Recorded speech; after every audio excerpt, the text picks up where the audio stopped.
Modi cabinet ने one nation one election के प्रस्ताव को मंजूरी दे दी, जिससे पूरे देश में एक साथ लोकसभा और विधानसभा चुनाव होने का रास्ता साफ हो गया। पूर्व राष्ट्रपति रामनाथ कोविंद की अध्यक्षता वाली कमेटी की रिपोर्ट के आधार पर यह फैसला लिया गया। वन नेशन वन इलेक्शन व्यवस्था लागू होने से देश में क्या बदलेगा, क्या फायदा होंगे, आइए जाने वाराणसी से एक देश एक चुनाव को लेकर शैलेश वर्मा से एक विशेष बातचीत। वाराणसी बताते चले कि केंद्र सरकार ने एक देश एक चुनाव को लेकर एक बड़ा फैसला लिया, जिसको लेकर काशी में भी उत्साह का माहौल है। आज एक खास प्रोग्राम में वाराणसी के जाने माने स्वर्णकार समाज के महामंत्री शैलेश वर्मा से बातचीत में बताया कि एक देश एक चुनाव जो प्रधानमंत्री नरेंद्र मोदी के द्वारा लाया गया है, वो वाकई हम लोगों के लिए सजनी का काम करेगी। शैलेश वर्मा ने बताया कि जिस तरह से हर 2-3 साल में कोई ना कोई चुनाव आता है, जिससे हमारे व्यापार पर बहुत बड़ा असर पड़ता है। अगर हम बात करें तो एक देश एक चुनाव में हम लोगों को के लिए भी बहुत ही सुविधा होगी। जैसे भारत में विकास की नई धारा बहेगी, बहुत सी योजनाएं जो चुनाव आते ही आचार संहिता लगने की वजह से रुक जाते हैं, उनको गति मिलेगी, वह समय पर उसे विकास के कार्य को पूरा करेंगे। वही शैलेश वर्मा ने बताया कि हमारे देश के अर्थव्यवस्था में भी सुधार होगा। हमारे बहुत से कर्मचारी जो चुनाव आते ही चुनाव की कामकाज में लग जाते हैं, उनको भी राहत मिलेगी, जिससे वह भी अपने कार्य में पूर्ण भागीदारी निभा पाएंगे। शैलेश वर्मा ने कुछ देशों का नाम लेते हुए बताया कि उन देशों में आज भी एक देश एक चुनाव वहां होते चले आ रहे हैं। शैलेश वर्मा ने कहा कि मैं प्रधानमंत्री नरेंद्र मोदी के इस फैसले का स्वागत करता हूं। बहुत अच्छा सवाल है आपका।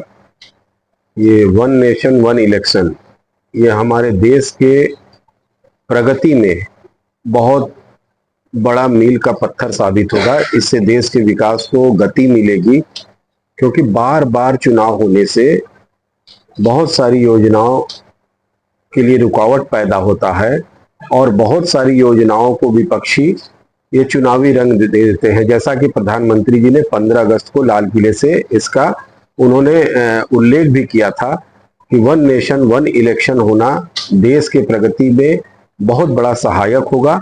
बार बार चुनाव से देश बचेगा, उससे बहुत सारे खर्चे रुकेंगे, योजनाएं लगातार अपने पथ पर चलेंगी और इसका लाभ देश के एक सामान्य जनमानस को भी बहुत ज्यादा मिलेगा।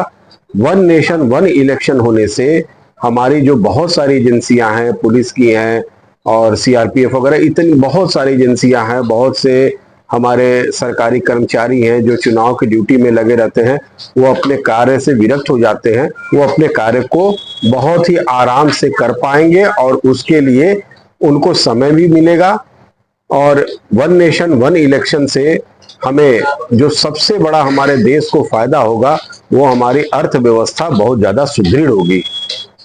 देखिए, पूरे देश का जो व्यापारी वर्ग है, सबसे बड़ा व्यापारी वर्ग है जो चुनाव में बढ़ चढ़ करके हिस्सा लेता है, किसी न किसी रूप में वो इस देश की प्रगति का सहायक होता है, रीढ़ होता है। तो इससे अगर हमें वन नेशन वन इलेक्शन होने से समय मिलेगा अपने व्यापार को करने के लिए। चुनाव में एक बार इन्वॉल्व हुए, उसके बाद हम अपने व्यापार में लग गए, तो व्यापार में बहुत ही उन्नति होगा, तरक्की होगा और हम अपनी बातों को, जो हमारी परेशानियां हैं, उनको हम सरकार तक बैठ के बात करके और उसको पूरी तरीके से अपने अनुरूप बदलने के लिए सरकार से वार्ता भी कर सकते हैं।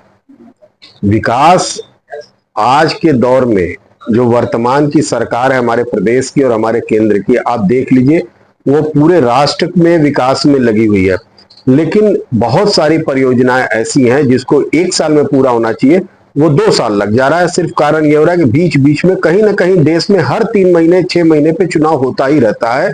तो इससे बहुत ज्यादा प्रभावित होता है योजनाएं जो हम आम जनमानस के लिए सरकार योजनाएं बनाती हैं, वो कहीं ना कहीं बहुत लेट हो जाता है, या कुछ ऐसी योजनाएं तो ये छूट भी जाती हैं, तो उनको बहुत बड़ी गति मिलेगी और हमारा देश बहुत तेज गति से प्रगति की राह पर होगा।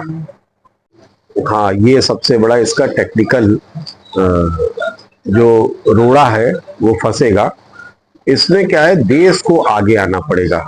इस वन नेशन वन इलेक्शन को लागू कराने में पूरे देश को आगे आना पड़ेगा। प्रधानमंत्री जी ने आह्वान किया है पूरे विपक्ष को कि आप भी इसमें आगे आइए, लेकिन विपक्ष को एक डर सता रहा है। जिस प्रकार से भाजपा की सरकार विकास के घोड़े पे सवार होकर एकदम दौड़ लगा रही है, कहीं वो बहुत पीछे न छूट जाए, क्योंकि देखिए उनके जितने भी दुष्प्रचार हैं वो कहीं ना कहीं फेल हो रहे हैं।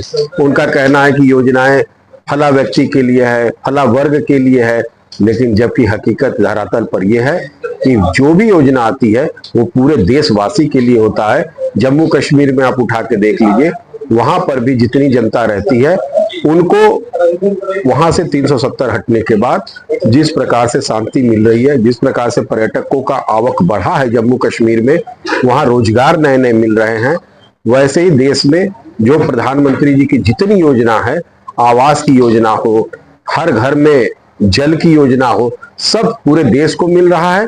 और ये विकास और तेजी से बढ़ेगा और योजनाएं आएंगी और योजनाएं पूर्ण होंगी। ये पूरा बिल पास कराने में जहां तक है कि लगभग 1/3 बहुमत चाहिए, वो हमारे प्रधानमंत्री जी सबको समझा के बुझा के जुटा लेंगे।